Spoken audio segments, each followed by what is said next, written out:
2 American troops, along with an interpreter, were just killed in Syria, raising questions about why U.S. forces are still there. These troops are in Syria without any clear legal mandate. They're there without any clear or defined or achievable mission. I'm Carolyn Beeler. And I'm Marco Werman. Today, the American military in Syria. Also, electric vehicle makers from China are shaping the global market for cars. I think there's a real question of whether Western automakers can compete or wish to compete. Plus, what it feels like to be watched 24/7 by a sophisticated surveillance software. There is no privacy. There is no safe space where I can just be left alone. We'll hear all about the company that's behind this powerful spy tool today here on The World.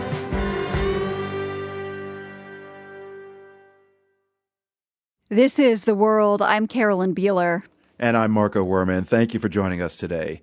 In Australia, officials say the deadly attack at Bondi Beach in Sydney was inspired by the so-called Islamic State. According to police, the 2 suspects traveled to an island in the Philippines where ISIS-linked insurgents are known to operate. More details are emerging today after another ISIS-linked attack. Over the weekend, this one against American forces in Syria. 2 U.S. service members were killed, along with their interpreter.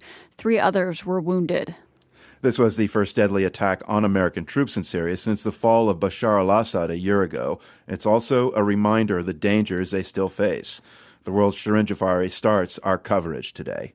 At first, the U.S. military did not release the names of the soldiers who were killed. That's protocol. They're released only after the next of kin has been notified. They were members of the Iowa National Guard.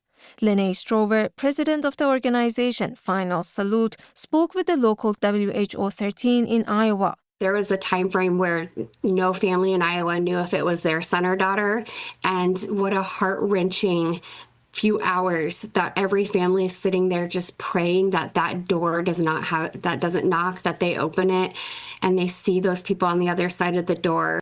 Yesterday, the names of the soldiers were released. 25-year-old Sergeant Edgar Brian Torres Tovar, 29-year-old Sergeant William Nathaniel Howard. Both were deployed to Syria in May, according to officials.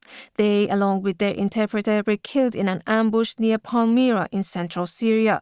The place is known for its iconic Roman-era ruins, but there's a vast desert in that part of Syria, which is ungoverned. Bassam Barabandi is a political analyst in Damascus. It's easy to hide and easy to get lost. There's no cities, there's no villages, there's nothing. And that's why ISIS sleeping cells, they use it. Sleeper cells are groups that remain inactive for a while but carry out sudden attacks. Barabandi says the Syrian government has arrested 5 suspects. The attacker, who was killed on the spot, was a member of the Syrian security forces. He was able to infiltrate a meeting between the Syrian forces and a delegation from the international coalition forces. They were there to discuss ways to combat ISIS, officials said. The deaths of these service members is a test for the government of Ahmad al-Shara and its powerful backer, the U.S. It's a very new relation with the United States. So even the relation with the United States, the protocol of dealing with the United States, it's new for them. So I think this is the area where they are rediscovering or discovering themselves. How can we go forward on that? Barabandi says Syria needs the U.S. to help it rebuild and reconstruct. That's why it's taking the attack over the weekend seriously, launching an investigation and making arrests. The so-called Islamic State hasn't taken responsibility for the attack. That's not unusual. But the U.S. President and the Department of Defense say the attacker was an ISIS member. The DoD, the Army, and the Central Command did not give me any more details about the attack. Colin Clark, executive director of the Soufan Center, says what happened over the weekend reminds him of Afghanistan, where sometimes members of the Afghan army targeted U.S. forces. That was something that was almost the last straw when it came to the U.S. withdrawal from Afghanistan. The Islamic State in Syria has a similar strategy. They want to push the United States out so they can have more room to grow, to recruit, and to gain operational maneuver. The U.S. has roughly 1,000 troops stationed in Syria, mainly in the northeast and south. They were initially deployed under the Obama administration to fight ISIS. By 2019, the group was defeated, but the Americans stayed to fight any remaining insurgents. Clark says despite the continued threats to American forces, they should remain in the country. My concern is that with the U.S. so preoccupied with a rising China, Russia's war in Ukraine, everything that's been happening in the Middle East between Israel and Hamas, that we've taken our eye off the ball when it comes to the Islamic State. But others like John Hoffman question the reasoning behind the presence of American troops in Syria. Hoffman is a research fellow at the Cato Institute. This is a classic example of how American families have to shoulder the costs of the failed war on terror. And it's very difficult to look at this and argue that what transpired in Syria is in any way, shape, or form America first. Hoffman says ISIS is not an existential threat to the U.S. Homicide rates in the states far outnumber deaths from ISIS attacks, he adds. These troops are in Syria without any clear legal mandate. They're there without any clear or defined or achievable mission. And this is the time for Trump to focus on bringing U.S. troops home from Syria. An official at the Pentagon told me that there are currently no plans to change the number of American forces in the region. Yesterday, President Trump responded to a reporter who asked why there are American forces in Syria. Because we're trying to make sure that there's going to be and remain peace in the Middle East, and Syria is a big part of it. Trump also said that there will be, quote, serious retaliation against those responsible for killing American forces. For The World, I'm Shirin Jafari.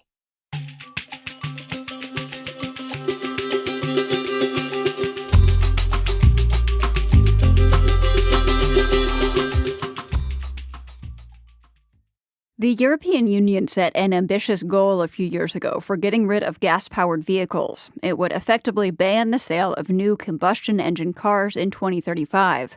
Today, the EU revealed it is likely to backtrack on that plan and allow the sale of some non-electric vehicles past that deadline. To learn more, we reached out to Ilaria Matsako, who focuses on energy and sustainability at the Center for Strategic and International Studies. She told me the EU isn't reversing course on electric vehicles, just softening its goals for EVs. What they're saying is that some plug-in hybrids can continue to be sold and some other vehicles as well, as long as the manufacturers meet some other sustainability goals, right? Linked to the use of green steel that's made in Europe or, alternative fuels, etc. And why is the EU backtracking on its goal or softening it, as you say? Well, there's been a lot of pushback on the part of manufacturers that have complained that demand is not as strong as it was, and also that effectively by having such strict measures, the EU was giving a privilege to Chinese manufacturers that are super competitive in this area. And so that might undermine production in Europe. And so I think there's been a lot of concerns about the sort of geopolitical and economic and trade implications of these climate goals. So Chinese manufacturers are, exclusively or mostly making EVs? So European manufacturers want to be able to retain their market share on traditional engines? No, I wouldn't say that's necessarily the case, but it's easier to make profits on internal combustion engine vehicles. So car makers have been very hesitant, traditional car makers have been very hesitant to shift to a full EV strategy because it's hard to make as much profits. But at the same time, there's also certainly, I think, just, that car makers are hesitant to delve into embrace a new technology that's completely different from what they've been making for, in some cases over 100 years. And you said that car manufacturers in Europe were arguing that demand is slowing. Is there truth to that? What do the numbers of EV car sales in Europe look like? At the moment, EV sales in the European Union are well over 20%, over twice as much as the percentage in the United States. Some markets are doing really strongly, some are doing less strongly. And so I think, there's a lot of variation there. You mentioned the U.S. How do EV sales in Europe compare to other parts of the world? China, which has done extraordinarily well, over 50% of new car sales are electric vehicles. And that includes, pure electric and plug-in hybrids, by the way. But in other countries, it's certainly much lower. Certainly Japan is very, very low, for example. Norway is close to reaching full sales of cars being electric. And several other Scandinavian countries do extremely well. When you look at Southern Europe, it looks a little less rosy. Although numbers and sales are increasing, it's just not as high as in Northern Europe. I was also reading a report from the think tank Ember saying that sales for EVs was really growing in developing countries, a lot of them in Asia, when you compare that to places like Europe. Can you tell me anything about that? Yeah, I think if you look at countries like Thailand, where really nobody expected there to be really healthy EV markets, it's about the same EV sales rate as the European Union. So that's been a bit of a surprise over the past couple of years. We've seen a very rapid growth in these countries, largely actually thanks to Chinese exports that have made cheap and attractive EVs available to these middle-class consumers in developing countries. The U.S. is also changing its incentives for car companies to make more electric vehicles. Do you kind of tie that in with what is happening in Europe? I think in the U.S., we've seen a much more radical shift in policy. Many of the credits that were included in the Inflation Reduction Act have been canceled, and the regulation on tailpipe emissions has been also changed dramatically. And so I think we've seen very much a rollback in the United States. So if I were to ask you about the global transition to electric vehicles, it sounds like there are different trajectories in different parts of the world. But how would you characterize globally what is happening? Globally, it's clear that this connected electric vehicle mix is extremely powerful and is going to be extremely attractive across multiple markets. It's clear that also the pace at which it's going to be adopted is going to be very different. I would expect it's going to be much, much slower in the United States and North America. It's going to be, I think, faster in the European Union as a whole, and I think even faster in places like China. And I think, Chinese automakers are going to be increasingly going global and expanding in emerging markets, providing that Chinese technological package. And I think there's a real question of whether Western automakers can compete or wish to compete. Before I let you go, what do you think the EV market looks like in, say, 5 years from now?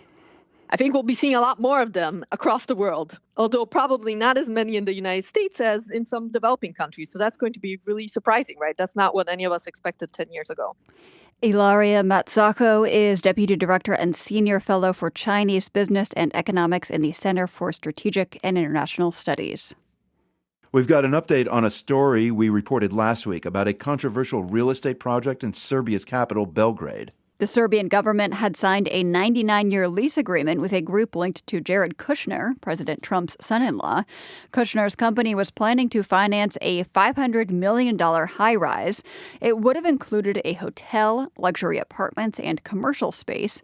The project won the backing of Serbia's government, but it met with some fierce opposition. If I could give advice to Jared Kushner and his company.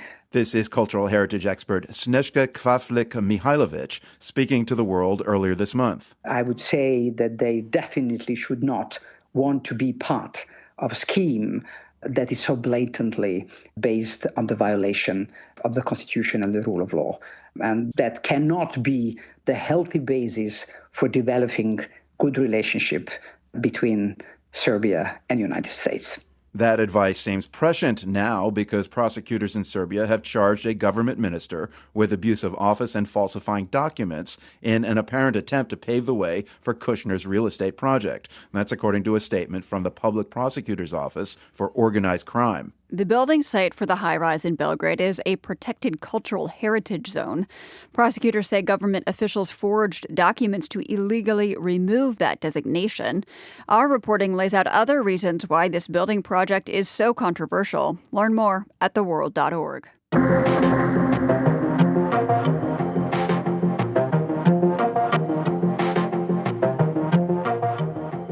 After 30 years understanding a ferry disaster that claimed hundreds of lives and traumatized a newly independent country. We have that story from Estonia just ahead. You're listening to The World.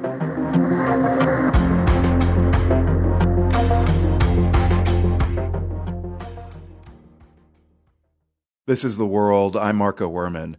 It was right up there with the Titanic as one of the worst maritime disasters in modern history. The MS Estonia was a ferry boat for cars and passengers. When it sank in the Baltic Sea in 1994, more than 800 passengers and crew lost their lives. A joint investigation by Estonia, Finland, and Sweden has tried to explain the disaster and disprove some theories as well. This week, after 3 decades of work, investigators say a structural issue with the bow of the ship caused the disaster of the MS Estonia. Christian Taubry is a professor of marine technology at the Tallinn University of Technology in Estonia. His research helped investigators reach this week's conclusions. The vessel was on its normal route from the capital of Estonia, Tallinn, to the Stockholm, that is the capital of Sweden.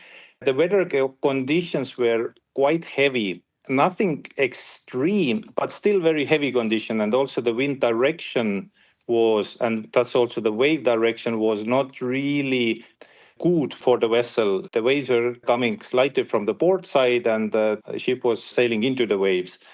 And in some point, the locks of the bow visor failed and the bow visor actually became detached from the ship.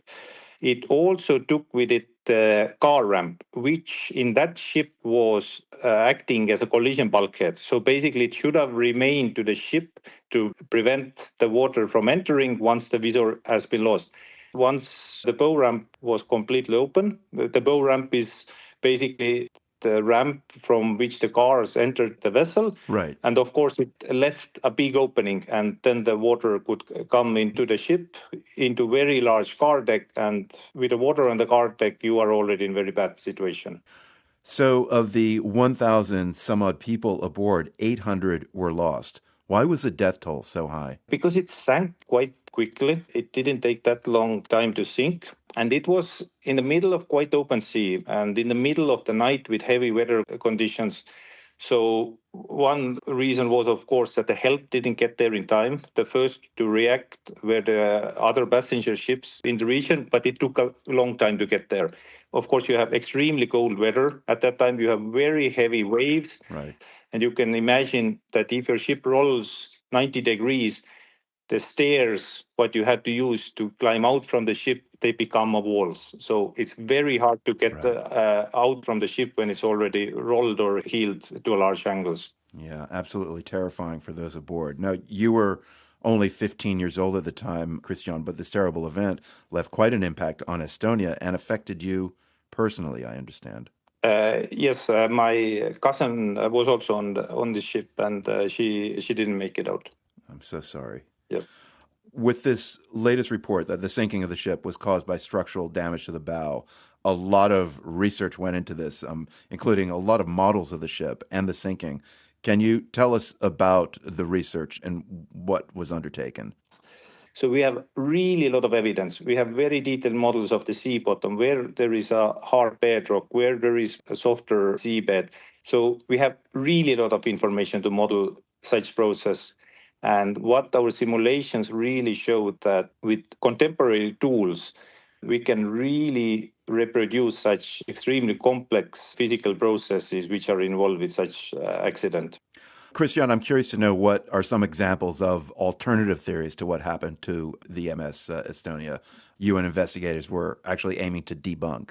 I would say the main stories are, one story obviously is that the vessel was purposefully sank because there were claims that it was involved in illegal transportation of military equipment. And it was also proven that the military equipment was transported with this vessel. But if you think 1994, a country which has just gained its independence from Soviet Union, there was so much military equipment everywhere. So probably some of them was actually illegally transported with this ship as well. This was one of the theory. And then also that whether it was collision with some submarine, whether it was an explosion made purposefully. So these were basically the conspiracies, what have been around there for a while. And what our investigation mainly focused was, let's see whether this accident could occur under the laws of physics without any external disturbance or purposeful actions either from outside or from inside the vessel. Why do you think those alternate theories actually even existed?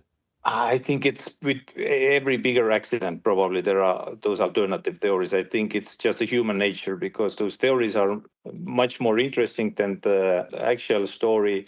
And of course, you're also a very young country, so you're not sure whom you can trust and who's playing what game. So I think that's the reason. The times were quite confusing at that time.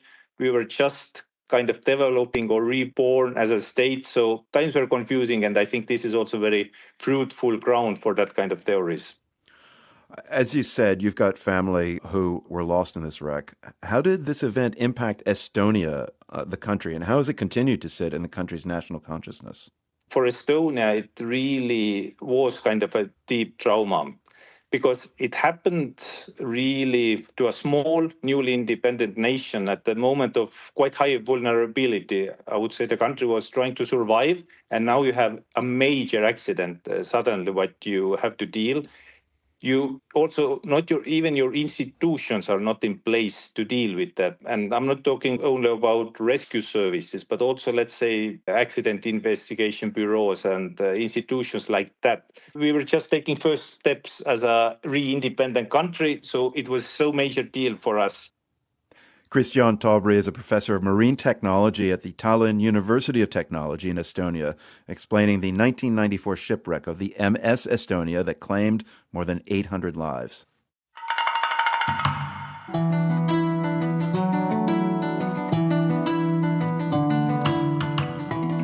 And now let's catch you up on a few things you might have missed. Starting in interstellar space. A comet is making its final and closest pass by planet Earth this week. It's named 3I Atlas and was first spotted over the summer. The comet will pass within 167 million miles of Earth on Friday, so close, before heading back out into deep space. That will give backyard astronomers one last chance for a peek. Egypt has unveiled two massive statues in the southern city of Luxor. They depict Amenhotep III, a pharaoh who ruled Egypt about 3,400 years ago. The statues were first built for his funerary temple and were later toppled by an earthquake. Now, after a 20-year effort, they've been reassembled by archaeologists. Going even further back in time, scientists in Britain say ancient humans may have learned how to make fire much earlier than previously believed. That's after discovering evidence of controlled fires at a Paleolithic site in England, estimated to be about 400,000 years old. The previous oldest evidence from northern France only goes back about 50,000 years. And that'll do it for a few things you might have missed.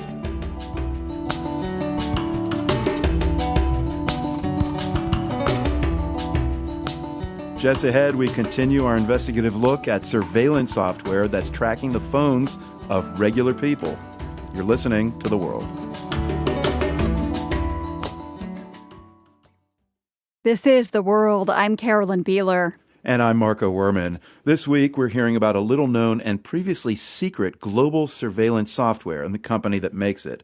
We've learned that the software was used to spy on an Italian reporter as he was releasing a book about corruption inside the Vatican. Others were also spied on, well-known figures like actor Jared Leto, the Prime Minister of Qatar, and Eric Prince, who founded Blackwater Security. But reporters looking into the software also came across seemingly random people whose movements were being tracked. The investigation was led by Gabe Geiger, a journalist with Lighthouse Reports, along with the radio program Reveal. Reveal's Michael Montgomery explains.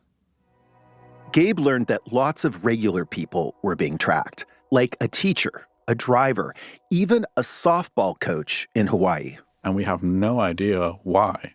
You can understand why a journalist investigating the Vatican is being tracked. It's not good, obviously, but you can understand why it happens, the motivation behind it. But why is a therapist inside there? That's a bigger mystery. One phone number had a British country code, and they traced it to a person we're going to call Sophia. Hi, Gabriel. How are you doing? I'm all right. Sophia is a Russian woman who fled the country in the late 90s and eventually ended up in the UK, where she worked in the corporate sector for many years. The first WAP data showed that Sophia was tracked for almost a year without her knowledge or consent. Sophia learned she was monitored in Britain and even on her travels abroad. I could recognize the place where I stayed, the hotel, the restaurants area, the beach. So disturbing, quite accurate and disturbing. All of these searches put her in the top 10% of all the phone numbers that Lighthouse analyzed. Sophia asked that we not use her real name out of concern for retaliation, but she wanted her voice heard. This needs to be shared as widely as possible for people to be aware that dangers like this are lurking just around the corner. At the time she was tracked, Sophia was working in a highly competitive industry that put a premium on new patents. As a company executive, she had access to all kinds of confidential information. I thought, well, most likely it was a competitor. And then I thought, oh my gosh, maybe it was actually my own company, because I've read stories of the companies also spying on their employees. And then a less likely but plausible scenario, maybe I have been surveilled by a Russian state, because I have been a fairly vocal critic of the inhumane policies of the Russian government in my own humble ways. To figure out who was behind the tracking, Gabe went back into the data, where he noticed something unusual. Which is that her phone number is being tracked at the same time as a bunch of Pakistani phone numbers. Sophia recalled knowing only one person from Pakistan while she was living in Britain. He was an instructor her company had hired to help her get a driver's license. He had to sometimes meet me and pick me up at my home, and we would have to drive all the way to the office together. So he already knew where I worked, he knew where I lived. Sophia says the man regaled her with stories about his time in the army and about his connections to Pakistani intelligence agencies. He was quite keen to stay in touch with me. And over time, he started to pursue me romantically. Something about this guy felt off. Sophia definitely wasn't interested, so she broke off contact. But for months, the man kept calling and texting. Years later, after speaking with Lighthouse reports, Sophia learned something important. The man wasn't just a driving instructor. He was also a sales manager for a private security company. It seems somehow he got access to Altimedes and used it to track Sophia and several of his colleagues. This software became a sort of plaything of some people who had access to it, and they used it to track people they were romantically pursuing or harassing. They used it to track their wives. They used it to track their kids. They used it to track the people their kids were dating. It's really alarming and disturbing how easy it is to use this type of technology. The unwanted calls and texts eventually stopped. But since learning about the man who was secretly surveilling her, Sophia says she's been asking herself a lot of questions. How do you build relationships with people, and how do you maintain them? It makes me definitely rethink how to deal with people, without turning into a paranoid or a bitter person. It sort of put my own perceptions of safety upside down. Like there is no privacy, there is no safe space where I can just be left alone. When you think about it, it's kind of amazing that this massive data set that Gabe stumbled on would include a journalist covering corruption in the Vatican and just a regular person like Sophia. The Lighthouse Reports investigation continued, and Gabe says they figured out one way to make sense of the mobile numbers in the data set. Look for patterns or clusters. We're talking about groups of numbers that are related to each other. So maybe every day these two numbers are being tracked within 1 minute of each other.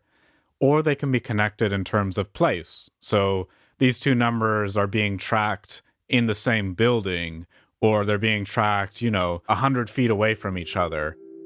That's how they came upon a trail of South African phone numbers. And we can notice that they're all being tracked at the same time. This tracking is highly correlated. We start digging in further and we realize that these aren't South Africans. We see that they're actually Rwandans in exile living in South Africa. Turns out some of the numbers were connected to an opposition movement called the Rwanda National Congress that was actively campaigning for a more democratic government. The movement was gaining momentum when one of its leaders was found strangled in a hotel room in Johannesburg. A former head of the Rwanda External Intelligence Service has been found murdered in a hotel in South Africa, the country where he has been living in exile for several years. The man's name was Patrick Karegeya. He was a rebel fighter who became Rwanda's foreign intelligence chief after the genocide in 1994. He was a close ally of President Paul Kagame, but the two had a bitter falling out. As a result, Patrick was imprisoned and then went into exile. Here's Patrick talking about the dangers he and his comrades faced. Some have died, some are in prison, others are in exile like us, and it will continue. Even in exile, Patrick says he knew they were being targeted by the Rwandan government. That's why my colleague got shot. I probably was a bit lucky I went off without a scar. Still, he continued to speak out against Kagame, and for that, he was branded an enemy of the state. There's been a wealth of reporting that's sort of shown how Kagame's regime was incredibly paranoid about potential opposition to his government. And it's been well documented that Kagame has set up a sort of intelligence apparatus that tracks and hunts down dissidents abroad. Patrick believed he was a marked man, but he would make light of it using his dry sense of humor. This is Patrick's daughter, Portia. He used to joke in a way that I didn't enjoy, that he was a dead man walking, in verbatim. Journalist and author Michaela Wrong knew Patrick and also remembers his dark sense of humor. She wrote a book about him and his murder called Do Not Disturb. In it, she writes about how Patrick would joke about Rwanda's intelligence operations. Patrick Karegeya used to joke, hey, you think they're James Bond, but I was James Bond. I'm the spy chief. I know how this stuff works. I'm ahead of the game. And he was more vulnerable than he realized, and events proved that to be the case. The Lighthouse team wanted to know if there was any connection between Patrick's killing in 2013 and the tracking of people around him before his death. They knew one thing: Patrick's phone number didn't show up in the cluster.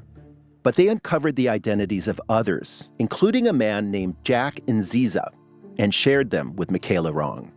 If you follow Rwanda closely, or even if you don't follow it closely at all, Jack Nziza is infamous. He's been associated really throughout his career with top-level assassination. I mean, people sort of shudder when they mention his name. Michaela recognized a second person who showed up in the cluster, the wife of an opposition figure who worked closely with Patrick, and a third, Patrick's bodyguard and driver. So you've got the wife of one dissident, the bodyguard and driver of another, and a man who's associated with top-level hits.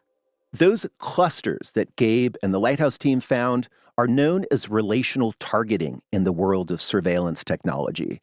It's a concept that's very familiar to Ron Diebert from Citizen Lab. You have a principal target in mind, and you want to gather as much information about that target as possible.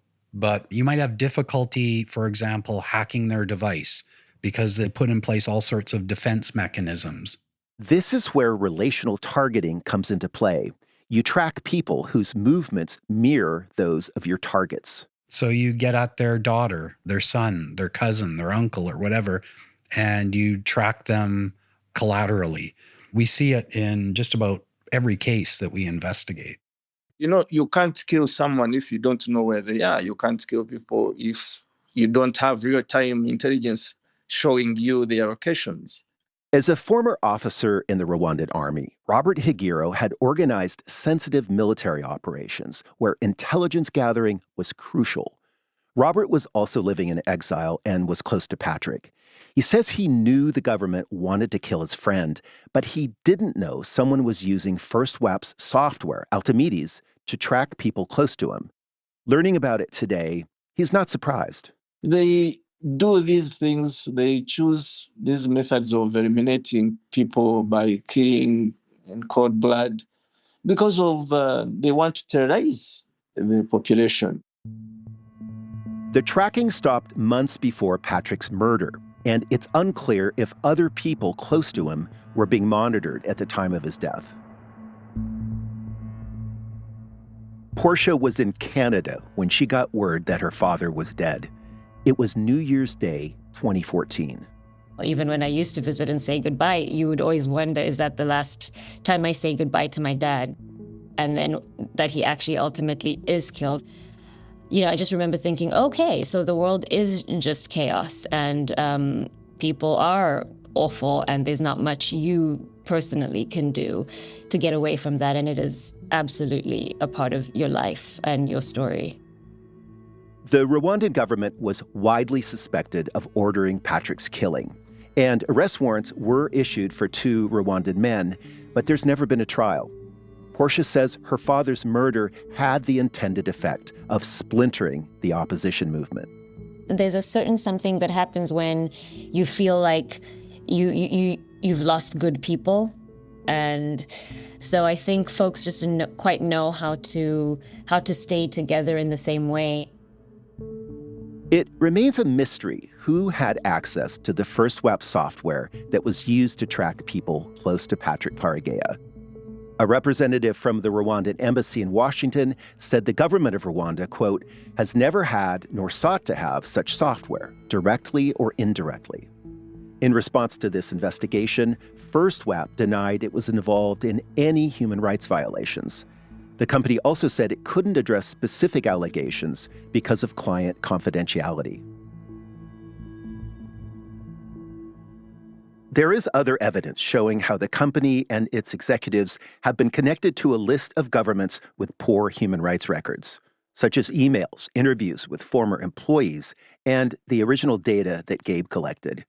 According to that data, FirstWap founder Josef Fuchs visited more than 25 countries between 2007 and 2015. One of the unique things that you see in this data set is that Fuchs and other company executives are tracking their own phone numbers hundreds of thousands of times as they crisscross the globe.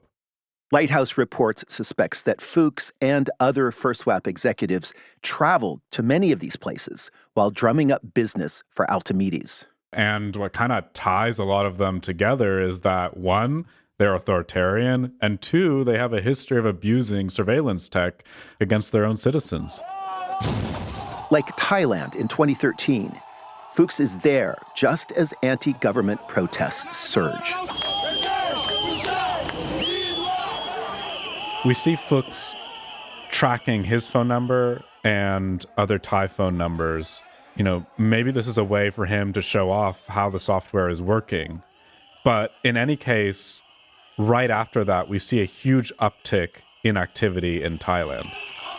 Gabe says hundreds of Thai phone numbers were monitored with Altamides just as the authorities stepped up a brutal crackdown.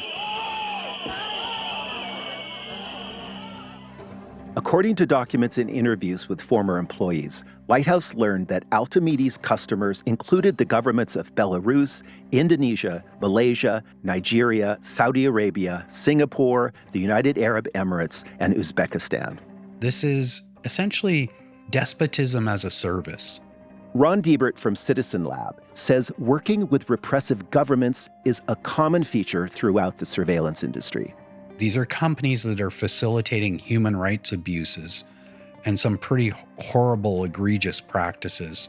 So we're dealing with the facilitation through this service of transnational authoritarianism. This is just probably a small sliver of the company's total activities. It's clearly not the entire set. And we don't have activities from, 2015 onwards. So what happened after that point? Yeah, that keeps me up at night. In a statement, FirstWap said it had not offered or sold its products to repressive regimes.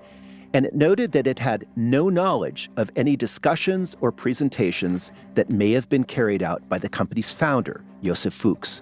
Fuchs died in 2024. Michael Montgomery there from the radio program Reveal. Tomorrow, a face-to-face with FirstWap as an undercover South African business broker looks to buy Altamides. We intentionally designed him to be very shady. He's working for unnamed governments, private clients, a bunch of red flags that anybody who's doing serious due diligence would pick up on. Catch the third and final installment in our series tomorrow.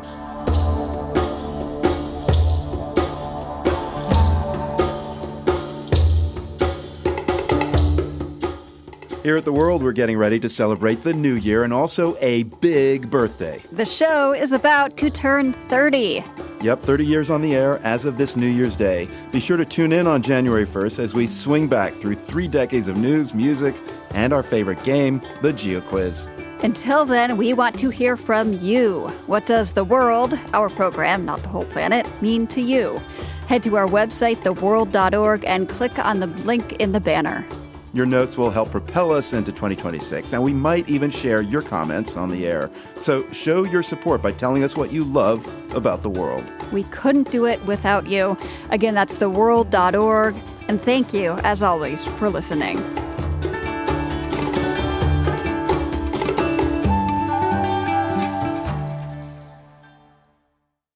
This is The World. I'm Carolyn Beeler. The holidays are upon us, which means get baking. Even those of you who rarely fire up the oven might be making a batch of cookies or a pie from an old family recipe. For some baking inspiration, we reached out to writer and baker Laurel Kratok-Vila. Her newest cookbook is called Dobre Dobre, Baking from Poland and Beyond. Thank you so much for joining us. Welcome, Laurel. Thank you for having me. So you start your book with a quote that I would also like to start this interview with. You write, "I fell in love with Polish baking because I didn't like the pickles in the Czech Republic." Please explain.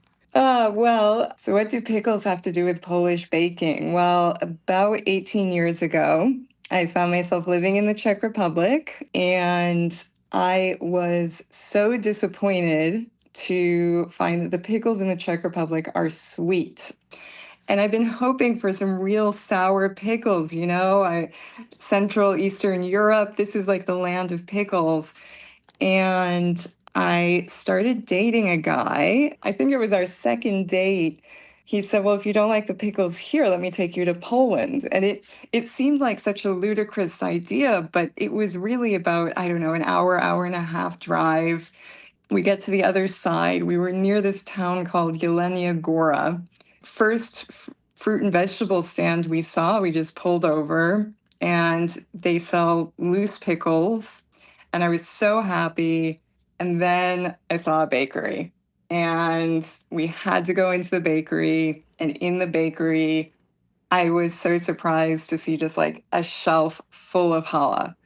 I recognized this. It was like being home, being in like a good Jewish bakery in New England or New York. And I think that was my first moment of, this is the country where I find the food that's familiar to me, that I love, that touches upon nostalgia, because I really felt at home through that experience. You wrote that the challah tasted like the challah that you grew up on. You are Jewish, you have Polish heritage.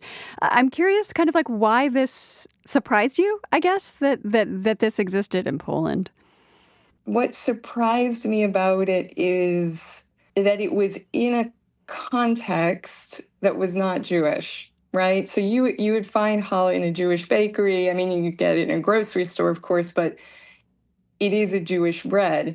And here I was in rural Poland, no Jews in this region for who knows how long, and there's challah. And I think that is what made it exciting and surprising to me, and just kind of opened a little Pandora's box that made me want to look more. So I think it's high time that we talk some recipes. Hannah's apple cake, the recipe for that is on our website, theworld.org. Can you tell me the story behind that recipe? Hannah's apple cake. So first of all, there's 10 recipes in the book that are contributed from other bakers, both in Poland and of Polish or Polish Jewish origin around the world. And Hannah's one of them. She's based in London. But this is her grandmother's apple cake, and it started in Lublin. That's where her grandmother was born. It was a family recipe and spans the whole 20th century, right? Because first they left Lublin as economic migrants to Vienna, and then Kristallnacht happened, right? And they moved to, I believe it was Paris, and then Casablanca, and then all the way to South America. They were in Montevideo. They moved to Texas. And finally, we're talking 3 generations later, Hannah lives in London. And her grandmother passed down this recipe for her when she was hosting her first Rosh Hashanah. It's this wonderfully kind of dense, very moist in the middle, very sugary, crusty, crunchy on the outside. It's a unique texture. You're making me hungry. Maybe this is the first one you'll make out of the book, but it's such a good example of the diasporic nature of Polish baking and how it's moved around the world and changed a little as it's gone, right? So her grandmother would have just used regular oil in this, whereas Hannah changed it up a little, modernized it a bit, and she uses olive oil and brown sugar. And it just gives it this little extra something. Yet at its essence, it's the recipe from Lublin. Yeah, other recipes in your book have stories like this one, recipes being passed down, crossing borders, being tweaked. I'm wondering if there are, kind of the fingerprints of that movement in any of the other recipes, ingredient changes, things like that. Yeah, absolutely. I played around with a few recipes. I have very updated bialy with a horseradish cream and spring vegetables. And then also there is a chef in Melbourne he works in the fine dining world. His name is Zachary Leon First. And what he likes to do is take like a classical Polish recipe, very often things that his grandparents made, and adapt it for that fine dining environment. So he has this very elegant honey cake with a raisin jam and a honey cream that we have in the book. So that's an example of the changes and the adaptations that recipes are taking on these days. Before I let you go, I did want to ask about the title of your cookbook, Dobre Dobre. What does that mean and why choose that as the title? So Dobre Dobre means good, but the full phrase is Dobre Dobre nie za słodkie, which means good, not too sweet. And this is a Polish compliment for a cake or a pastry. And I love it because it's a little counterintuitive to the American way of thinking, which is we want our desserts as sweet as possible. And a lot of Polish desserts, it's about letting a seasonal fruit shine or getting a bit of a sweet crunch from streusel. And so it's a bit of a different philosophy around baking. And I love that. Me too. Love a dessert that is not too sweet. Laurel Krotak-Wila's recent cookbook is called Dobre Dobre, Baking from Poland and Beyond. She spoke with us earlier this fall.